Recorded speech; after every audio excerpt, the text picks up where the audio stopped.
Hey, greetings fanboys and fangirls. Jared here with another video from Fanboys Forever. Today we're going to be having a look at the Masters of the Universe Origins ROKKON. This is one of the Comet Warriors from the original 80s toy line. Of course, there were two brothers, Stondar and ROKKON, and these guys were always really cool because they had a transforming gimmick to them. Of course, we've seen these guys updated in lines like the classics before, but this is the only other time that there's been a new version of ROKKON to my knowledge. This figure was a Mattel Creations exclusive. It was available, however briefly, for $20 on the site, which is pretty much the going rate, it seems, unfortunately, these days.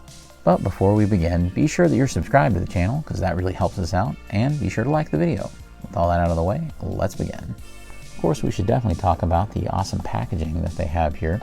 I'm really glad that since they've transitioned the actual vintage figures over to Creations, which I'm not super glad about that, but I am glad that they have converted it to these slip cases right here, to where basically you just have a card that comes out of the back and the plastic stays on, just like this. And so we'll be able to look at the packaging a little bit easier without that sheen from the plastic, new for 24. And I really like the artwork they came up with, and I especially like that that means the card is custom, just like a deluxe would have been. On the back we have some really beautiful artwork. That's no surprise. Of course, we're used to seeing just incredible high quality art on these releases, and I'm glad that you can also see Stondar back there, so you know that he'll probably be coming out pretty soon. Also interesting is there's some Filmation kind of color variations back there going on. Of course, you know, you can already get Hordak from that old PowerCon set, but still interesting, and of course that you can see Modulok right here. So you do get a mini comic with this release. Unfortunately, I do believe it might be the same style of art that we saw like in the mini comic that came with the Eternia playset. I'm not exactly sure what has encouraged Mattel to go in this direction. It's certainly not something I would have done. This does feel like about the thinnest mini comic that I think we've gotten, so I'm not sure how much story is here. Again, very bizarre facial features right here, especially right on the cover, so I just don't know. I'll be sure to read it. I'm sure the story is fine, but the art direction certainly is odd that they've taken. And here he is all out of the packaging. It's ROKKON. So first impressions are really solid with this guy. He will definitely put you in the mind of the old original vintage release.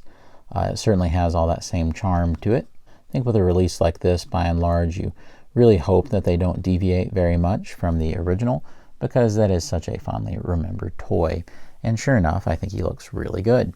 I especially like what they did with the head sculpt. He almost looks like a character actor from the 50s or 60s, and I can't quite put my finger on who it is, but maybe you can tell me down below with what classic actor that you think that he looks like. I'm not sure, but he certainly looks like somebody, and I just can't quite figure it out. Since they've transitioned the line to being an exclusive for Mattel Creations, this was certainly a good piece to show that with, because of all the original sculpting on this guy.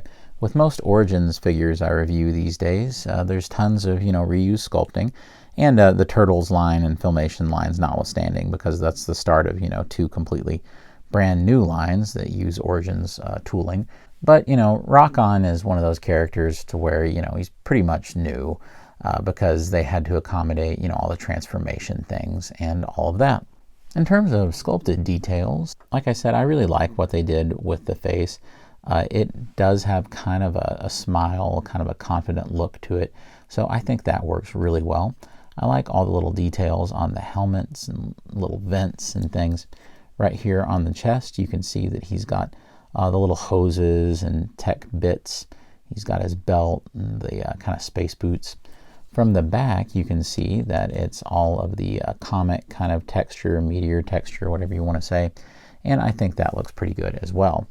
I'll show you how well he can move. The head you can't turn very much, but you can turn enough. So at least you have some kind of range there. Thanks to the transformation, you can have the head look ridiculously far down, but it can't really look up that much. With the arms, you can still get about 90 degrees, so that's nice at least, and of course you can rotate them. You can rotate at the elbow, and there is some elbow articulation like this. you might be slightly limited, but overall it's not too bad. You almost pretty much get to 90 degrees with that. You can turn the wrists, but it becomes really difficult because it makes like kind of a cuff back here with the rock pieces. You can turn the waist, and that's no problem, but it feels quite a bit different than you usually feel with the Origins figures. Probably because, you know, this is one of the only new attachments that they've done in a long time. But just like any other Masters Origins figure, you can take it apart and connect it to another figure. So that's fun, at least. Down here at the legs, you can bring it up really well, and it has to because of the transformation. This makes me feel almost a little sad for the other Origins figures I have, because none of them can kick this well. And I know it's by virtue of transformation, but it's strange that, you know, it works so well here. But of course we know why it works so well, because they've pretty much zeroed out the waist in order to allow that to happen. In terms of the splits, it can go all right, but the pieces get in the way. In terms of knee bends, you kind of have to take it to the side, and if you angle the piece correctly, you can get a pretty decent flex right there. You can see it gives just enough clearance. So I do appreciate how well that was designed, because I expected a lot more kind of limitation in the articulation with these rock pieces. Of course, you can rotate the leg, you can rotate at the boot. There are hinges down here at the ankles, which I'm also surprised works pretty well, and rocker ankle pivot. So you can actually get quite a lot of posing out of this guy, and it wasn't nearly as limited as I thought it would be. Probably the most noticeable thing actually is just going to be that you can't turn the neck very strongly, but everything else, I think it works better than it had any right to with the added articulation that Origins affords these figures. I definitely want to show you how the transformation works. So you're pretty much just having him bend down as far as he can, and then the rest of it you're just kind of sorting the pieces together. So you want to take the legs and bring them together, take the arms in like this, bring the head down all the way if you can, and of course you can take his gun and you can tab it in. And then the rest of it is just going to be cleanup. And before you know it, you have what is supposed to be a meteor coming down to Eternia. It's definitely not what I would call a perfect transformation, especially when you look at it, you know, from this side. It becomes very rough. There's practically nothing, you know, to hide that it's just a guy kind of curled up. I think the biggest thing people are talking about is the added articulation and things has exposed this orange kind of seam here, right here in the pants, and it kind of breaks the illusion a little. But I mean, honestly, I don't think it was, even the classic version is not some kind of incredible illusion to begin with. So for me, it doesn't really affect too much, especially because, you know, the whole point, I think, is that you're supposed to pose it like this. It's not quite as exciting this way because he's more like a transformer whose alt mode is a rock. I still think it's pretty effective for what it's supposed to be. If nothing else, the poor guy can lay in wait for hours until some evil warriors or horde members are right around, and then he's just going to pop right out. So honestly, it's a very instantaneous transformation back and forth, and something that even young kids would be able to do pretty much no problem.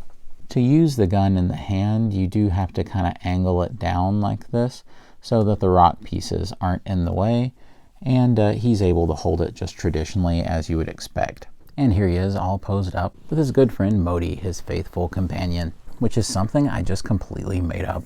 Alright, so let's definitely do at least one comparison here with his classics brethren. And as you can already tell, there's really no mistaking these guys for each other. Talk about, you know, two wildly different ways to interpret the same character. Definitely there are some differences, even, you know, things that aren't even completely readily apparent. The actual coverings and the meteor coverings and the way that they accomplish some of the padding on the arms and the knees, it's really quite different. And I think that there's definitely advantages and disadvantages for going with each one. You look at the classics version here, I definitely like that their rock texture and meteor texture is a little more subtle and just kind of has a silvery kind of spray, like a little coat over blue. What's really impressive is how they painted in like the techno details on the inside, kind of showing you that it's machinery. I definitely think that it has a more mechanical-like face. This has a much more humanist kind of face. So those are two very different takes. So the head sculpts definitely vary one from the other. Of course, you're going to get lots more subtle paintwork over here versus the Origins version. And just so you can see, it's very different in terms of what that rock texture looks like. Really, though, what's interesting is I think this guy is a whole lot more playable, though, because yes, you can take off these rock bits on the Classics version and just get a standard Classics figure without all of this stuff. But unless you do that, there's no breaks in the rocks, so he's just kind of the solid 5 points of articulation kind of rock figure. As long as you keep those bits on him, there's no give in the elbows or the knees. Whereas there's been a whole lot more design that's gone into how to break up the rock armor here to actually make it posable throughout, and it doesn't feel as much of a liability for this guy. Perhaps aesthetically, you know, you're going to be drawn to this version because it has the superior amount of details and things like that, and certainly a more natural neck, although the decision to have an orange neck rather than a blue one kind of does something different aesthetically. But what I walk away with is more that this guy is a lot more fun to handle, pose around, and play with. And as a matter of fact, it's a testament to this being the case. And I remember when I got this, I've hardly ever fooled with him again. I kind of just sat him on the shelf and that was that. The transformation isn't exactly what I would refer to as fun because it's just kind of miserable trying to shift all these rock pieces around and maybe they'll come off or whatever. But with this guy, it does feel fairly fun, even if it's a little simple and it's not the most convincing transformation in the world. I really like messing around with this guy. So in terms of a toy, I think this is quite a bit more successful in terms of maybe just a statue on your shelf. You know, if you're looking for detail, this is the guy, but let's be real, you know, Classics is long gone and pretty much out of reach for a lot of folks. And just in case you did want to see him, here is what Stondar from Classics looks like with his little brother from Origins. All right, and that pretty much does it for my review on ROKKON here. Honestly, I'm pleasantly surprised by this guy. I really didn't think that he would be very fun to fool around with or have really a whole lot of meaningful articulation or kind of ability to play with the figure, but honestly, it really surprised me. It ends up being a lot more workable than the old Classics version, which, you know, when you're dealing with the amount of articulation that they were dealing with, when you're trying to make something like that work, that can be really difficult. But with this, I feel like they found a really good way to simplify some of that while making it a lot more utilitarian and still look pretty good in terms of the aesthetics of the figure. It's such a shame that these guys won't be available at larger brick and mortar retail sources, but at the same time, I do understand, as it does appear that that venue has kind of dried up as I'm seeing more and more of the stuff on clearance. It's probably for the best that it is on Mattel Creations, even though I do feel like when these guys sell out, there should definitely be more options. If you're going to do essential characters from the line like this, I feel like it's only ethical to maybe have a pre-order option afterwards and say, you know, hey, we ran out of this first run and you can buy one later on, kind of like what they did with Grizzlord. So I really hope that they consider that. It's a real shame to leave people out on stuff like this, especially an essential character like this one. He's a lot of fun. The only real complaints I have are kind of the funny orange seams when you turn him into a rock, meteor, whatever you want to say. And kind of the, I hesitate to say bizarre, but certainly odd or offbeat mini comics art style that they've been using for the last couple of products. I certainly hope that that becomes a little more streamlined, a little more on model as we go. But other than that, he is a really cool figure and I've really enjoyed taking a look at him. All right, friends, I sure do appreciate you watching the review today. If you enjoyed what you've seen, be sure to hit that like button because that really does help us out here on the channel. Also, be sure to subscribe if you haven't already. Keep in mind that we have lots of new Masters content coming up all the time. And don't forget that here at the Eternia playset, we're going to be seeing another volume of the Ultimate Battlegrounds series where we will be stocking the playset with a new type of Masters of the Universe figure. So that's going to be really fun. All right, guys, that's it for me. God bless you and yours, and I'll see you on Fanboys Forever. Fanboy out.